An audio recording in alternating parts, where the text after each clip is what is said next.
Assalamualaikum warahmatullahi wabarakatuh, teman-teman. Perkenalkan, nama saya Muhammad Bayu Aji Wibowo. Di sini saya akan menyampaikan presentasi lanjutan dari teman saya yang sebelumnya, yaitu Miftahul Hasanah. Dalam mata kuliah teori akuntansi ini, kami mendapatkan materi tentang pendapatan. Langsung saja ke materi. Menurut Suwarjono, tidak semua transaksi menunjukkan timbulnya pendapatan. Kenaikan jumlah rupiah menurut Suwarjono berasal dari yang pertama, yaitu transaksi modal atau pendanaan yang ditanamkan oleh pemegang saham dan pemegang obligasi. Kemudian yang kedua, untung dan penjualan aktiva yang bukan berupa produk perusahaan seperti aktiva tetap, surat berharga, atau penjualan anak perusahaan. Yang ketiga, berasal dari hadiah atau sumbangan ataupun temuan. Kemudian yang keempat, berasal dari penyerahan produk perusahaan berupa hasil penjualan produk ataupun jasa. Nah, sebenarnya dari keempat pendapat ini, peristiwa yang terjadi menjadikannya sumber utama dari pendapatan adalah yang nomor 4 saja. Tetapi hal ini bisa dikembalikan kepada sudut pandang yang lain. Selanjutnya, pengukuran pendapatan. Pendapatan diukur dalam suatu nilai tukar produk atau jasa dalam suatu transaksi yang bebas. Nah, nilai tukar tersebut menunjukkan nilai diskonto tunai dari uang yang diterima atau akan diterima dari transaksi penjualan. Menurut KAM, apabila periode pengumpulan kas relatif pendek, maka potongan tersebut dapat dihiraukan. Kemudian ada 3 alasan mengenai hal ini. Yang pertama yaitu pada tingkat potongan yang rendah. Jumlah yang relatif kecil tidak akan mempengaruhi pengukuran pendapatan.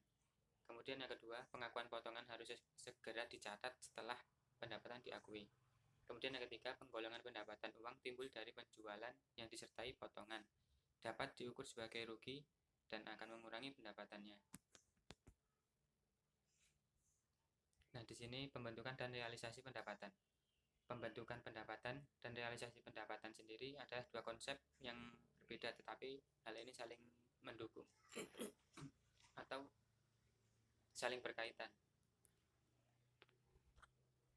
Nah, pada earning process atau pembentukan pendapatan cenderung berkaitan dengan pertanyaan kapan pendapatan dianggap itu terbentuk. Kemudian untuk realisasinya yaitu berkaitan dengan pertanyaan kapan pendapatan terrealisasi dalam suatu transaksi.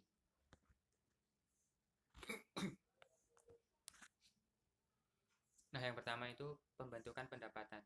Secara konseptual, pendapatan dianggap terbentuk bersamaan dengan seluruh proses berlangsungnya kegiatan perusahaan. Proses pembentukan pendapatan dimulai dari kegiatan produksi, kegiatan penjualan, dan pengumpulan piutang. Kemudian yang kedua ini ada tabel atau grafik dari proses pembentukan pendapatan yang diukur dari harga, kemudian waktu. Nah, di sini pendapatan itu harus lebih tinggi daripada biaya, sehingga kita itu mendapatkan untung, tidak mengalami kerugian. Nah, dalam pembentukan pendapatan diawali dari awal produksi atau proses produksi, kemudian produksi selesai atau produk jadi, kemudian penjualan atau barang dipasarkan, kemudian pengumpulan kas atau barang itu telah menjadi uang. Nah, yang kedua, realisasi pendapatan. Realisasi merupakan teknik akuntansi yang dijadikan dasar untuk mendanai pengakuan pendapatan. Proses realisasi pendapatan ditandai oleh dua kejadian. Yang pertama yaitu adanya kepastian perubahan produk menjadi bentuk aktiva lain atau potensi jasa melalui kegiatan penjualan yang sah. Yang kemudian yang kedua, diperolehnya aktiva lain atau biasanya aktiva lancar sebagai pengesahan terhadap transaksi penjualan tersebut. Nah, itulah presentasi ini mengenai pendapatan dari saya dan teman-teman. Kemudian mungkin bisa dilanjutkan oleh teman saya berikutnya. Terima kasih.